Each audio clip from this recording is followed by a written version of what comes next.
हाँ जी, good morning student. बेटा ਆਪਾਂ अपना हैंकड़ ते हमें दी मार वाला चैप्टर कर रहे सी। उस चैप्टर का मैं फर्स्ट पार्ट तुहानूं करवा दिता सी। अज आप अगों उसका सैकेंड पार्ट करांगे। सैकेंड पार्ट आप करते हैं। सैकेंड पार्ट दे विच लेखिका है जिहड़ी बेटा जिसने लेख लिखे हैं उस लेख दे इस लेख दे विच लेखिका आपां नूं की दस रही है, एक घटना बारे दस रही है जिहड़ी उसदी अपनी अखां नाल देखी हुई घटना है। उसनूं बयान करते हुए दस रही है, कहती उसकी एक बेटी सीगी, लेखिका दी अपनी एक बेटी सी, उसदे नाल उसदी क्लास दे विच एक लड़का पढ़दा सी। तो उस लड़के दी वो घटना दस रही है भी उस लड़के दे नाल की होया सीगा। कहंदे उस लड़के दा एक पापा जिहड़ा सीगा, पापा एक बड़ा नवीं कार लैके आया घर। नवीं कार की खुशी विच की करदा है, एक पार्टी करदा है अपने घर दे विच। नवीं कार की खुशी विच पार्टी कर रहा हुंदा है तो उसका जिहड़ा बच्चा हुंदा है उसनों कार बहुत अच्छी लगती है। तो उस कार के उत्ते ना वो एक केले लैके ना उहदे उत्ते कुछ मतलब लिखण की कोशिश करता है, लेकिन जदों पार्टी दे विच उसदे पापा की नज़र उसके बच्चे के उत्ते पैंदी है तो बच्चा उसका अपना बच्चा हुंदा है। जो कार के उत्ते कुछ लिख रहा हुंदा है तो कुछ नहीं देखता उसके बच्चे ने की लिखिया कार के उत्ते की नहीं लिखिया। वो एक रेंच चुकदा है जिहड़ा कार का रेंच हुंदा ते अपने बच्चे का एन हड्डी उहदी हत्थ की जिहड़ी सज्जे हत्थ की हड्डी जिहड़ी हुंदी है ना उहनूं चकना चूर कर दिंदा है रेंच नाल मार मार के कुट कुट के। जो उहदे आस पड़ोस वाले जिन्ने भी पार्टी च आए हुंदे हैं वो सारे उसनूं बचाते हैं उसके बच्चे नूं। ते उसकी माँ जिहड़ी हुंदी है उसकी माँ उहदे अपने बच्चे का लहू लुहान हत्थ देखदी है तो उसनूं हॉस्पिटल च लैके जांदी है।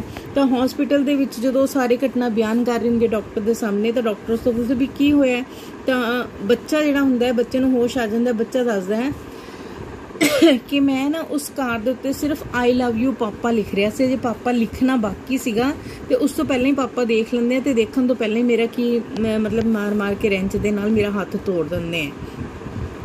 इस गल के उत्ते जो डॉक्टर हुंदा है जिहड़ी लेखिका भी उत्थे आ जाती है। लेखिका भी देख रही हुंदी है तो उसकी माँ जिहड़ी हुंदी है उन्होंने बड़ा रोना आंदा है भी एक बच्चे ने बड़े प्यार दे नाल अपने प्यार जाहिर किया सीगा अपने प्यो दे अगे कि उसकी कार दे उत्ते आई लव यू पापा लिख रहा सीगा भी मेरे पापा नवीं कार लैके आए तो उत्ते मैं अपना लिख रहा आई लव यू पापा।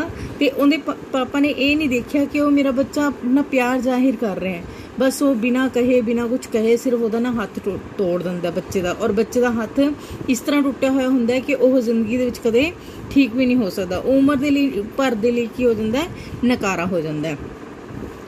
तो इस तो बाद जिहड़ा इन्हां दा जिहड़ी माँ प्यो हुंदे आपस दे विच लड़ पैंदे हैं, लड़ाई झगड़े दे नाल, क्योंकि प्यो हंकारी है अपनी कार दे हंकार दे विच, नवीं कार दे हंकार विच वो अपने बच्चे नूं बच्चा नहीं समझ रहा, अपने बच्चे की बांह तक उसने तोड़ दी। तो वो अपनी पत्नी नूं भी फिर उहदे उत्ते मत्थे उत्ते कोई शिकन नहीं है, कोई वो नहीं है भी मैंने अपने बच्चे का कोई हाथ तोड़िया कुछ तोड़िया, उसनूं कोई परवाह नहीं हैगी इस चीज़ की। तो उसकी पत्नी जिहड़ी हुंदी है उसकी पत्नी नूं गुस्सा लगदा इस गल का कि प्यो नूं इस गल का बिल्कुल भी कोई अफसोस नहीं है कि मैंने अपने बच्चे नूं उम्र भर दे लई नकारा कर दिता। तो माँ प्यो का इस गल दे विच की हो जाता है, विआह जिहड़ा हुंदा आपस दे विच टुट जाता है। तो जिहड़ी माँ हुंदी है अपने बच्चे नूं लैके किसी होर शहर दे विच चली जाती है। तो इस दे विचों लेखिका ने अपनी एक अखां देखी घटना नूं बयान किया इस चैप्टर दे विच कि एक प्यो ने किस तरह अपने बच्चे की जिहड़ी हत्थ से उसका तोड़ दिता ते उन्हां दी अपनी व्याहता जिहड़ी जिंदगी सी वो भी खत्म हो गई सी। किहदे करके होया सी? हंकार दे करके, हैंकड़ दे करके, ह्यूमे दे करके। उस बाद अगे दसे कहते व्याहता जिंदगी विच हंकार। कई जोड़ियां ऐसी होंदियां, कई विआह वालियां जोड़ियां ऐसी होंदियां जिन्हां दा रिश्ता हंकार दे उत्ते टिकिया होया होए तो वह रिश्ता बहुती देर नहीं टिकदा। हंकार दे उत्ते एक साथी ऐसा होंदा है कि अपने हंकार दे विच भी मैं ही मैं हाँ, वो ना अपनी पत्नी नूं कुछ समझदा ना अपने घरदिआं नूं कुछ समझदा है।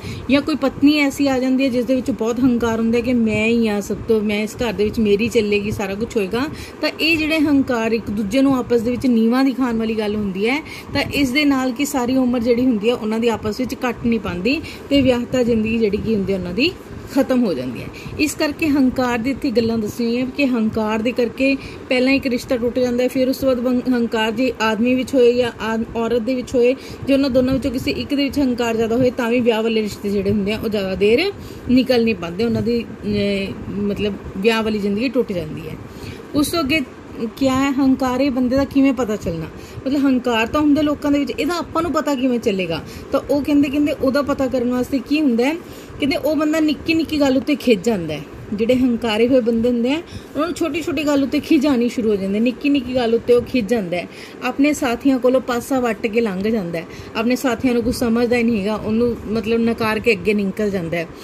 ਗੱਲਬਾਤ ਕਰਕੇ ਦੂਸਰੇ ਦੀ ਗੱਲ ਨਹੀਂ ਸੁਣਦਾ ਉਹ, ਮਤਲਬ ਆਪ ਆਪਣੀ ਗੱਲ ਸੁਣਾ ਦਿੰਦਾ ਸਾਰੀ, ਲੇਕਿਨ ਦੂਸਰਾ ਜਦੋਂ ਕੋਈ ਗੱਲ ਕਰਨ ਲੱਗਦਾ ਹੈ ਤਾਂ ਉਹ ਦੂਸਰੇ ਦੀ ਗੱਲ ਹੀ ਨਹੀਂ ਸੁਣਦਾ। ਇਹਨੂੰ ਕੀ ਕਹਿੰਦੇ? ਹੰਕਾਰ। ਮਤਲਬ ਮੇਰੀ ਸੁਣੋ, ਦੂਜੇ ਬੰਦੇ ਦੀ ਨਾ ਸੁਣੋ। ਛੇਤੀ ਛੇਤੀ ਜੇ ਕੋਈ ਫੋਨ ਤੇ ਵੀ ਗੱਲ ਕਰ ਰਿਹਾ ਤਾਂ ਛੇਤੀ ਛੇਤੀ ਫੋਨ ਕੱਟ ਦਿੰਦਾ ਦੂਸਰੇ ਬੰਦੇ ਦਾ। ਇਸ ਦੇ ਵਿੱਚ ਇਹ ਵਾਲਾ ਕੀ ਹੈ? ਇਹ ਵੀ ਹੰਕਾਰੀ ਬੰਦਾ ਹੈ। ਮਹਿੰਗੇ ਕੱਪੜੇ ਪਾਉਂਦਾ ਉਹ, ਦੂਸਰਿਆਂ ਵੱਲ ਟੇਢੀ ਨਜ਼ਰ ਨਾਲ ਦੇਖਦਾ ਉਹ, ਠੀਕ ਹੈ। ਤੇ ਕਿਸੇ ਬੰਦੇ ਦੀ ਕੋਈ ਖੁਸ਼ੀ ਦੇ ਵਿੱਚ ਖੁਸ਼ ਨਹੀਂ ਹੁੰਦਾ ਹੈਗਾ, ਬਲਕਿ ਉਸਨੂੰ ਇੱਕ ਝੂਠੀ ਜਿਹੀ ਮੁਸਕਾਨ ਦੇ ਕੇ ਅੱਗੇ ਨਿਕਲ ਜਾਂਦਾ। ਇਹ ਸਾਰੇ ਹੰਕਾਰੀ ਬੰਦੇ ਦੀਆਂ ਕਿਆ ਨੇ? ਨਿਸ਼ਾਨੀਆਂ ਨੇ। ਕੀ ਗੱਲ ਨੇ? ਉਹਨਾਂ ਦੀ ਨਿੱਕੀ ਨਿੱਕੀ ਗੱਲ ਤੇ ਖਿੱਚਣਾ, ਸਾਥੀਆਂ ਕੋਲੋਂ ਪਾਸਾ ਵੱਟ ਜਾਣਾ, ਗੱਲਬਾਤ ਨਹੀਂ ਉਹਦੀ ਕਿਸੇ ਦੀ ਸੁਣਨੀ, ਤਾਂ ਇਹ ਕੀ ਹੈ? ਇਹਦੇ ਹੰਕਾਰੀ ਬੰਦੇ ਦੀਆਂ ਕੀ ਨੇ? ਨਿਸ਼ਾਨੀਆਂ ਨੇ। ਉਸ ਤੋਂ ਬਾਅਦ ਹੰਕਾਰੀ ਬੰਦੇ ਨਾਲ ਵਰਤਣ ਦਾ ਢੰਗ। ਜਦੋਂ ਆਪਾਂ ਇਹ ਜਿਹੇ ਬੰਦਾ ਆਪਾਂ ਨੂੰ ਮਿਲ ਹੀ ਜਾਏ ਤਾਂ ਉਸ ਦੇ ਨਾਲ ਆਪਾਂ ਵਰਤਣਾ ਕਿਵੇਂ ਹੈ? ਜਿਵੇਂ ਆਪਣਾ ਵਾਹ ਪੈ ਹੀ ਜਾਂਦਾ ਉਸ ਦੇ ਨਾਲ, ਤਾਂ ਉਸਨੂੰ ਆਪਾਂ ਨਜ਼ਰ ਅੰਦਾਜ਼ ਨਹੀਂ ਕਰ ਸਕਦੇ, ਉਸ ਦੇ ਨਾਲ ਨਿਭਾਉਣਾ ਹੀ ਪੈਂਦਾ ਹੈ। ਤਾਂ ਉਸ ਦੇ ਲਈ ਆਪਾਂ ਨੂੰ ਕੀ ਕਰਨਾ ਪੈਂਦਾ ਹੈ ਕਿ ਉਹਦੀਆਂ ਛੋਟੀਆਂ ਛੋਟੀਆਂ ਗਲਤੀਆਂ ਨੂੰ ਆਪਾਂ ਨੂੰ ਨਜ਼ਰ ਅੰਦਾਜ਼ ਕਰਨਾ ਚਾਹੀਦਾ ਹੈ, ਠੀਕ ਹੈ। ਆਪਣੇ ਦ੍ਰਿੜ ਇਰਾਦੇ ਤੇ ਮਾਨਸਿਕ ਤਾਕਤ ਦੇ ਨਾਲ ਉਸ ਦੇ ਨਾਲ ਡਟ ਕੇ ਮੁਕਾਬਲਾ ਕਰਨਾ ਚਾਹੀਦਾ ਹੈ।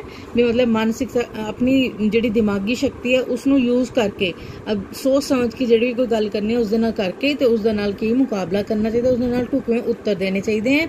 ਈਵਨ ਇਹਦੇ ਵਿੱਚ ਲੇਖਿਕਾ ਨੇ ਇਹ ਵੀ ਦੱਸਿਆ ਕਿ ਮੈਂ ਵੀ ਉਹ ਆਪਣੇ ਪ੍ਰਿੰਸੀਪਲ ਦੀ ਵੀ ਗੱਲ ਦੱਸਦੀ ਕਿ ਜਿਹੜਾ ਮੇਰਾ ਪ੍ਰਿੰਸੀਪਲ ਸੀ ਉਹ ਵੀ ਬੜਾ ਹੈਂਕੜਬਾਜ਼ ਆਦਮੀ ਸੀ, ਬੜਾ ਹੰਕਾਰਿਆ ਹੋਇਆ ਆਦਮੀ ਸੀ। ਤਾਂ ਉਸਨੂੰ ਸਾਰੇ ਬੰਦੇ ਕੀ ਕਰਦੇ ਸੀਗੇ? ਉਸਨੂੰ ਸਾਰੇ ਬੰਦੇ ਛੇੜ ਕੇ ਲੰਘ ਜਾਂਦੇ ਸੀ, ਜਿਹੜਾ ਉਹਦਾ ਪ੍ਰਿੰਸੀਪਲ ਸੀ। ਤਾਂ ਉਸਨੇ ਆਪਣੀ ਇੱਕ ਗੱਲ ਇੱਥੇ ਪ੍ਰਿੰਸੀਪਲ ਦੀ ਵੀ ਕੀਤੀ ਹੈ।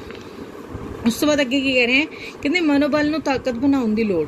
ਆਪਣਾ ਜਿਹੜਾ ਮਨੋਬਲ ਹੈ, ਆਪਣੀ ਮਨ ਦੀ ਜਿਹੜੀ ਸ਼ਕਤੀ ਹੈ, ਕਹਿੰਦੇ ਉਹਨਾਂ ਨੇ ਇਹ ਸੁਝਾਅ ਦਿੱਤਾ ਹੈ, ਕਈ ਮਨੋਵਿਗਿਆਨੀਆਂ ਨੇ ਇਹ ਸੁਝਾਅ ਦਿੱਤਾ ਹੈ, ਜਿਹੜੇ ਹੁੰਦੇ ਆ ਸਾਈਕੋਲੋਜਿਸਟ ਹੁੰਦੇ ਆ, ਉਹਨਾਂ ਨੇ ਕੀ ਸੁਝਾਅ ਦਿੱਤਾ? ਕਹਿੰਦੇ ਕਿਸੇ ਫਜ਼ੂਲ ਹੰਕਾਰੀ ਬੰਦੇ ਦੀ ਬਕਵਾਸ ਸੁਣ ਕੇ ਆਪਣੇ ਆਪ ਨੂੰ ਬੇਕਾਬੂ ਨਹੀਂ ਕਰਨਾ ਚਾਹੀਦਾ। ਮਤਲਬ ਆਪਾਂ ਕਿਸੇ ਹੰਕਾਰੀ ਬੰਦੇ ਦੀ ਗੱਲਾਂ ਸੁਣ ਰਹੇ ਹਾਂ ਤਾਂ ਉਸ ਤੋਂ ਬਾਅਦ ਆਪਾਂ ਬੇਕਾਬੂ ਹੋ ਜਾਂਦੇ, ਤਾਂ ਆਪਾਂ ਨੂੰ ਆਪਣੇ ਬੇਕਾਬੂ ਨਹੀਂ ਹੋਣਾ ਚਾਹੀਦਾ। ਜੇ ਆਪਾਂ ਬੇਕਾਬੂ ਨਹੀਂ ਹੋਵਾਂਗੇ ਤਾਂ ਜਿਹੜਾ ਹੰਕਾਰੀ ਬੰਦੇ ਹੋਏਗਾ, ਜਿਹੜਾ ਲਾਲਚੀ ਬੰਦਾ ਹੋਏਗਾ, ਜਿਹੜਾ ਆਕੜਬਾਜ਼ ਬੰਦਾ ਹੋਏਗਾ, ਉਸਦੀ ਕੀ ਹੋਏਗੀ? ਉਸਦੇ ਹੰਕਾਰ ਨੂੰ ਕੀ ਵਜੇ? ਸੱਟ ਵੱਜੇਗੀ ਕਿ ਇਸਨੇ ਤਾਂ ਮੇਰੀ ਕੋਈ ਗੱਲ ਸੁਣੀ ਨਹੀਂ ਹੈਗੀ, ਮੈਂ ਬੋਲੀ ਜਾਣਾ ਤੇ ਮੇਰੀ ਗੱਲ ਨੂੰ ਕਿਸੇ ਨੂੰ ਵੀ ਸੁਣ ਨਹੀਂ ਰਿਹਾ, ਬਲਕਿ ਨਜ਼ਰ ਅੰਦਾਜ਼ ਕਰਕੇ ਉਸਨੂੰ ਅੱਗੇ ਜਾ ਰਿਹਾ। ਤਾਂ ਇਸ ਦੇ ਨਾਲ ਉਸਦੇ ਉੱਤੇ ਕੀ ਵੱਜੇਗੀ? ਉਹਨੂੰ ਸੱਟ ਵੱਜੇਗੀ ਇੱਕ। ਇਸ ਕਰਕੇ ਉਸਦੀ ਸੁਣਨ ਤੋਂ ਬਜਾਏ ਆਪਣੇ ਆਪ ਨੂੰ ਚੁੱਪ ਰੱਖਣਾ ਚਾਹੀਦਾ ਹੈ। ਕੋਈ ਵੀ ਫालतू ਗੱਲ ਕਰਨ ਦੀ ਲੋੜ ਨਹੀਂ ਹੁੰਦੀ ਐਸੇ ਵਿਅਕਤੀ ਦੇ ਨਾਲ। ਜੇਕਰ ਅਜਿਹਾ ਵਿਅਕਤੀ ਤੁਹਾਨੂੰ ਮਿਲ ਵੀ ਜਾਏ, ਵੀ ਕੋਈ ਐਸਾ ਵਿਅਕਤੀ ਤੁਹਾਨੂੰ ਮਿਲ ਵੀ ਜਾਏ, ਤਾਂ ਤੁਹਾਨੂੰ ਆਪਣੇ ਕੰਮ ਵਿੱਚ ਰੁੱਝਿਆ ਰਹਿਣਾ ਚਾਹੀਦਾ। ਉਸਨੂੰ ਇਹ ਦਿਖਾਉਣਾ ਚਾਹੀਦਾ ਕਿ ਮੈਂ ਆਪਣੇ ਕੰਮ ਵਿੱਚ ਲੱਗਿਆ ਹੋਇਆ, ਮੈਂ ਤੇਰੀ ਕੋਈ ਗੱਲ ਸੁਣ ਨਹੀਂ ਰਿਹਾ ਹੈਗਾ। ਇਸ ਕਰਕੇ ਇਸ ਤਰ੍ਹਾਂ ਆਪਾਂ ਉਹਨਾਂ ਨੂੰ ਨਜ਼ਰ ਅੰਦਾਜ਼, ਉਹਨਾਂ ਦੀ ਗਲਤੀ ਦਾ ਅਹਿਸਾਸ ਕਰਵਾ ਸਕਦੇ ਹਾਂ। ਉਸ ਤੋਂ ਬਾਅਦ ਸਵੈ ਵਿਸ਼ਵਾਸ ਅਤੇ ਆਤਮਾ ਦੀ ਪਹਿਚਾਣ। ਕਿਸੇ ਹੰਕਾਰੀ ਵਿਅਕਤੀ, ਜਿਹੜਾ ਹੰਕਾਰਿਆ ਹੋਇਆ ਅਫਸਰ ਹੁੰਦਾ ਹੈ, ਉਸ ਦੇ ਨਾਲ ਬਹਿਸ ਕਰਨ ਨਾਲੋਂ ਬਿਹਤਰ ਹੈ, ਜੇ ਆਪਾਂ ਉਸ ਦੇ ਨਾਲ ਅੱਗੋਂ ਬਹਿਸ ਕਰਾਂਗੇ, ਉਸ ਦੇ ਨਾਲ ਬਹਿਸ ਕਰਨ ਨਾਲੋਂ ਬਿਹਤਰ ਹੈ ਕਿ ਆਪਾਂ ਉਸ ਦੇ ਕਮਰੇ ਵਿੱਚੋਂ ਬਾਹਰ ਨਿਕਲ ਜਾਈਏ। ਕੋਈ ਬੰਦਾ ਬੋਲ ਰਿਹਾ ਹੈ, ਉਸਨੂੰ ਗੁੱਸਾ ਚੜ ਰਿਹਾ, ਕੋਈ ਆਪਣਾ ਅਫਸਰ ਹੀ ਹੈ, ਅਫਸਰ ਨੂੰ ਗੁੱਸਾ ਚੜ ਰਿਹਾ ਹੈ, ਤਾਂ ਉਸ ਦੇ ਨਾਲ ਬਹਿਸ ਕਰਨ ਤੋਂ ਚੰਗਾ ਕੀ ਹੈ ਆਪਾਂ ਉਸਦੇ ਕਮਰੇ ਚੋਂ ਹੀ ਬਾਹਰ ਨਿਕਲ ਜਾਈਏ। ਤਾਂ ਇਸ ਤਰ੍ਹਾਂ ਕੀ ਹੋਏਗਾ? ਇਸ ਤਰ੍ਹਾਂ ਕੋਈ ਮਾੜੇ ਨਤੀਜੇ ਆਪਣੇ ਸਾਹਮਣੇ ਨਹੀਂ ਆਉਣਗੇ, ਯਾਨੀ ਕਿ ਲੜਾਈ ਝਗੜਾ ਜਿਹੜਾ ਹੋਏਗਾ ਉਹ ਅੱਗੇ ਨਹੀਂ ਵਧੇਗਾ। ਜਾਂ ਆਪਣੀ ਦਫ਼ਤਰ ਦੀ ਗੱਲ ਨੂੰ ਘਰ ਵਿੱਚ ਨਹੀਂ ਲੈ ਕੇ ਜਾਣਾ ਚਾਹੀਦਾ ਤੇ ਘਰ ਦੀ ਗੱਲ ਨੂੰ ਦਫ਼ਤਰ ਵਿੱਚ ਨਹੀਂ ਲੈ ਜਾਣਾ ਚਾਹੀਦਾ। ਜੇ ਆਪਾਂ ਇਹੋ ਜਿਹੀਆਂ ਚੀਜ਼ਾਂ ਨੂੰ ਘਰ ਦੇ ਅੰਦਰ ਜਾਂ ਦਫ਼ਤਰ ਦੇ ਅੰਦਰ ਲੈ ਕੇ ਜਾਵਾਂਗੇ ਤਾਂ ਇਸ ਦੇ ਨਾਲ ਕੀ ਹੋਏਗਾ? ਆਪਣੀ ਘਰ ਦੀ ਸ਼ਾਂਤੀ ਵੀ ਭੰਗ ਹੋਏਗੀ ਤੇ ਆਪਣੇ ਅਫਸਰਾਂ ਦੇ ਵਿੱਚ ਆਪਣੀ ਕੀ ਹੋਏਗੀ? ਬੇਇੱਜ਼ਤੀ ਵੀ ਹੋਏਗੀ। ਇਹ ਹੈ ਬੇਟਾ ਆਪਣਾ ਚੈਪਟਰ ਹੈਂਕੜ ਅਤੇ ਹਉਮੈ ਦੀ ਮਾਰ, ਜਿਸ ਦੇ ਵਿੱਚ ਹੰਕਾਰ ਵੀ ਦੱਸਿਆ ਹੋਇਆ ਹੈ ਕਿ ਕਿਸ ਤਰ੍ਹਾਂ ਆਉਂਦਾ ਹੈ, ਹੰਕਾਰ ਨੂੰ ਕਿਸ ਤਰ੍ਹਾਂ ਤੋੜਿਆ ਜਾ ਸਕਦਾ ਹੈ, ਹੰਕਾਰ ਦਾ ਕਿਸ ਤਰ੍ਹਾਂ ਪਤਾ ਚੱਲਦਾ ਹੈ। ਇਹਨਾਂ ਸਾਰਿਆਂ ਤੋਂ ਬਚਣ ਦੇ ਉਹਨਾਂ ਨੇ ਢੰਗ ਵੀ ਦੱਸੇ ਹੋਏ ਹੈ। ਉਮੀਦ ਹੈ ਬੇਟਾ ਤੁਹਾਨੂੰ ਕਲੀਅਰ ਹੋ ਗਿਆ ਹੋਵੇਗਾ ਸਾਰਾ ਚੈਪਟਰ। ਬਾਕੀ ਇੱਕ ਵਾਰ ਆਪਣਾ ਪੂਰਾ ਚੈਪਟਰ ਤੁਸੀਂ ਆਪਣੀ NCERT ਵਾਲੀ ਬੁੱਕ ਵਿੱਚੋਂ ਵੀ ਪੜ੍ਹਨਾ ਹੈ। ਓਕੇ ਬੇਟਾ, ਥੈਂਕ ਯੂ।